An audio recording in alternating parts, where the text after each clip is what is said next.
Broker बोले खास पेशकश हमारी, जिसमें कि हम जानने की समझने की कोशिश करते हैं तो बड़े बड़े ब्रोकरेज हाउसेस की तरफ से आखिर में क्या पसंद आ रहा है उनको, और उनको जो पसंद आ रहा है वो हमारे एक्सपर्ट को पसंद आ रहा है कि नहीं आ रहा है, और सबको मिला करके एक राय आपको देने की कोशिश होती है। हर्ष हमारे साथ जुड़ चुके हैं। हर्ष, आज शुरुआत कहाँ से करना चाहेंगे? सर शुरुआत आपके जन्मदिन से करेंगे सर, ढेर सारी शुभकामनाएं आपको सर, और आप हमेशा सर स्वस्थ।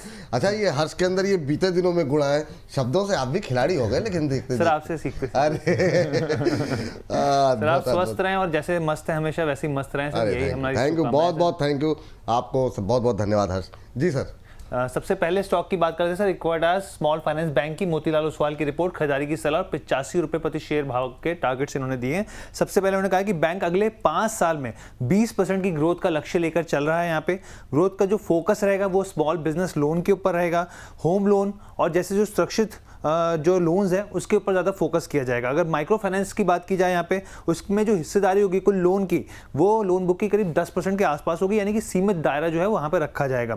डिपॉजिट की बात करें, पे लाइबिलिटीज बिजनेस की बात करें यहाँ पर, तो मजबूत जो ग्राहक की ग्रोथ है वो देखने को मिल रही है। यहाँ पे कंपनी एक्सपेंशन कर रही है, यहाँ पर टेक्नोलॉजी, बेहतर प्रोसेस और साथ में इन हाउस बिजनेस में जो है खर्चों में सुधार देखने को मिल रहा है, जो एक पॉजिटिव पॉइंट मान के चल रही है। एसेट क्वालिटी पसंद आ रही है इनको, बेहतर है।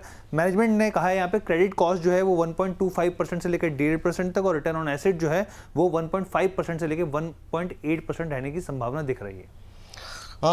चलिए, ये बात यहाँ पर निकल के आई है। प्रदीप सर से जानना चाहेंगे, प्रदीप सर को जाना है, तो प्रदीप सर आप बताइए इस पर, लेकिन इस बीच एक टिप्पणी पढ़ लेने दीजिए, और ये क्योंकि बड़ी अच्छा शेर इन्होंने लिखने की कोशिश की है। वेलकम टू FMSP जी ने, कह रहे हैं हैप्पी बर्थडे विपुल सर, ये खुशियाँ तुमसे खुशी मांगे, ये खुशियाँ तुमसे खुशी मांगे, ज़िंदगी जिंदा दिली मांगे, इतना उजाला हो तुम्हारे मुकद्दर में कि चांद भी आकर रोशनी मांगे। वाह वाह वाह, बहुत शानदार लिखा सर, बहुत बहुत धन्यवाद आपका। इतनी अच्छी अच्छी टिप्पणी आ रही है। एक ट्रेन इन रेंज ये कह रहे हैं, मुझे फ्रेंड ने कॉल किया कि विपुल सर का आज बर्थडे है, हैप्पी बर्थडे विपुल सर, मैं सिर्फ आपको विश करने के लिए आ गया हूँ, नेक्स्ट वीक से मैं कंटिन्यू बोनस देखने वाला हूँ, अभी मैं यात्रा में हूँ। तो थैंक यू, मतलब जो है अपनी यात्रा से बीच में आपने जो है कार्यक्रम देख करके आप टिप्पणी कर रहे हैं। पहले प्रदीप सर आपकी डिस्क्लोजर और साथ ही साथ इस पर आपकी इक्विटास पे आपकी राय। जी, इक्विटास में विपुल जी मुझे लगता है कि बने रहना चाहिए। अच्छा व्यू यहाँ पे मुझे लगता है कि ऑलमोस्ट 83 84 तक शॉर्ट टाइम में एक बार आना चाहिए। सो एक स्टॉप लॉस मुझे लगता है कि यहाँ पे 67.5 में मैं मेंटेन करना पसंद करूंगा, और बिल्कुल मुझे लगता है कि 85 ऑन द वे पॉसिबल है। इसके साथ साथ डिस्क्लेमर, जितने भी स्टॉक्स एंड इंडेक्स को लेकर हमने बात किया, कोई भी स्टॉक्स एंड इंडेक्स में हमारा कुछ भी पोजिशन नहीं रहता है, no conflict of interest. And ऐसे कुछ कॉल हम क्लाइंट को भी देते हो सकता है कुछ पोजिशन उनके पास हो, हमारे पास नहीं रहता है। Registration granted by CB membership or basic certification from NISME, no guarantee performance of the intermediary or provide any assurance of return to the investor। बहुत बहुत धन्यवाद विपुल जी आपको, एंड अगेन हैप्पी बर्थडे। और आप पूछ रहे थे ना कि सर आप मुझे पता कैसे चला, सर आपके ऑफिस में मेरा बहुत सारे स्पाई है, तो कोई मतलब पता लगा कि मतलब वो धुरंधर की तरह आपने भी एक दो छोड़ रखे हैं, मतलब जो है ना, जैसे वो हमजा की तरह जो है, एक दो हमजा हैं। तो बहुत बहुत थैंक यू सर, बहुत बहुत धन्यवाद आपके विशेष के लिए, प्यार देने के लिए बहुत बहुत धन्यवाद, थैंक यू। चलिए आगे बढ़ते हैं और चलते हैं हर्ष के पास, हर दूसरी कंपनी जी ग्रीन लैम्प इंडस्ट्रीज की बात कर लेते हैं। दूसरी कंपनी है यहाँ पे, इन्वेस्टेक की रिपोर्ट है, होल्ड की सलाह है, 240 रुपये के टारगेट्स दिए। जिन दर्शकों को नहीं पता इसके बिजनेस मॉडल के बारे में तो आपको बता दें, मैन्युफैक्चरिंग कंपनी जो करती है वो लैमिनेट्स के, डेकोरेटिव और दूसरे जो तमाम प्रोडक्ट्स हैं उसकी करती है। अगर आप ब्रोकरेज की बात करें, ब्रोकरेज का साफ तौर पर कहना है कि कुछ सालों के लिए यहाँ पर 18 से 20% की रेवेन्यू ग्रोथ जो है कंपनी वापस दोहराती हुई दिख सकती है, पहली चीज़। दूसरी चीज़ उन्होंने कहा एबिटा मार्जिन 13 से 14% का लक्ष्य लेकर चल रहे हैं। अब इन्होंने यहाँ पे कहा है कि जो बाजार में कमजोर मांग है और जो बढ़ती लागत है उसका असर जरूर देखने को मिल सकता है कुछ समय के लिए। यहाँ पे लैमिनेट्स बिजनेस जो है वो अच्छा प्रदर्शन कर रहा है ग्रोथ सेगमेंट में, जहाँ पर जो है कुछ समय के लिए दबाव जरूर देखने को मिल सकता है, लेकिन कंपनी जो है मास प्लाईवुड जो सेगमेंट है उसमें उतरने जा रही है, जो कि आगे जो है क्षमता को और बढ़ाते हुए दिख सकती है। हाँ चलिए अरुण सर, आप अगर ट्रैक करते हो इन्वेस्टेक की इस रिपोर्ट पे आपकी राय क्या रहेगी? 240 के टारगेट, हालांकि टारगेट में तो कोई खास मतलब कोई खास मोमेंटम वाला टारगेट है, दबाव रह सकता है कुछ समय के लिए। हाँ मतलब अब 2-4 रुपये नीचे हो गया, 2-4-6 रुपये ऊपर के टारगेट का कोई विशेष फर्क है नहीं, लेकिन आज की इस तेजी में क्या इस रिपोर्ट से इतर किसको अलग निगाह से देखने की आवश्यकता है क्या ग्रीन लैम्प को? देखिए विपुल जी, ओवरऑल चार्ट देखें तो चार्ट तो साइडवेज टू पॉजिटिव ही है, कोई दिक्कत नहीं है, पर इनके टारगेट प्राइस नीचे, I don't know target price नीचे क्यों है, मैंने रिपोर्ट पढ़ी नहीं है, पर टेक्निकली पॉजिटिव भी नजर आ रहा है। वॉल्यूम्स की थोड़ी दिक्कत है स्टॉक में, तो वो चीज का जरूर ध्यान रखना चाहिए अगर किसी ने स्टॉक को बाई किया है। टारगेट टेक्निकली मैं बता पाऊंगा 265 268 तक के टारगेट मुझे लग रहा है स्टॉक में आने चाहिए। अगर किसी ने ले रखा है स्टॉप लॉस 230 के नीचे लगाए, बाकी कोई फ्रेश ट्रिगर ऐसा कोई स्टॉक पे चार्ट पे नजर नहीं है।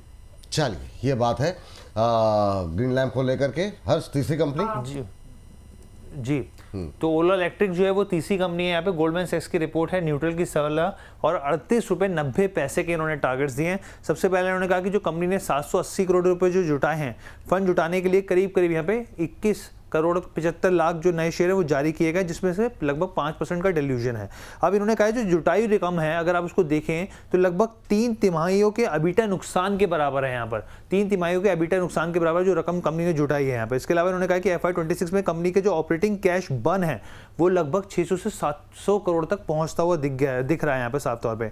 आने वाले सालों में कंपनी के पास जो पर्याप्त डेट रीपेमेंट ऑब्लिगेशंस हैं ऑलरेडी काफ़ी ज़्यादा हैं। इसके अलावा उन्होंने कहा कि रिपोर्ट में जो कहा गया है इलेक्ट्रिक व्हीकल जो है 2 व्हीलर्स की बात की, उन्होंने कहा कि बाजार में हिस्सेदारी और यहाँ पर जिस तरीके से ट्रेंड देखने को मिल रहा है वो जरूर एक पॉजिटिव है, लेकिन अभी जो टारगेट्स हैं वो 38.90 के दिए जा रहे हैं। 38.90 नीचे की तरफ के टारगेट, गोल्डमैन सैक्स की रिपोर्ट।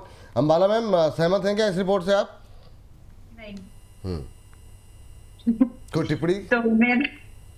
तो मैं इसमें थोड़ा सा आपको रिपोर्ट में जो पॉइंट्स दिए हैं वो सब वैलिड है, बट जो भाव ये बोल रहे हैं उनकी ये रिपोर्ट जो आपने पब्लिश की, मतलब जो भी उन्होंने पॉइंट्स हाईलाइट किए मार्केट को तो पहले से पता है वो चीज, ये तो किसी और रीजन से भाग रहा है, क्योंकि जो करंट सिचुएशन बनी है नॉन क्रूड बेस फोकस जो आया है उसकी वजह से चल रहा है। बाकी इस स्टॉक में कुछ बहुत अच्छी खूबियां हैं इसलिए नहीं, प्रोडक्ट अच्छा है बस इसलिए।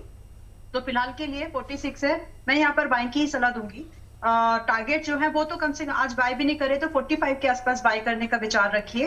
टारगेट सेम है अभी भी, 50 और 60 के टारगेट तो कम से कम ओपन है ही, और स्टॉप लॉस 40 का रखेगा। 38 आते हुए नहीं लग रहा है, आई डिसएग्री विद इट। चलिए डिसएग्री कर रही हैं, इसलिए आते हुए दिखाई नहीं दे रहा है।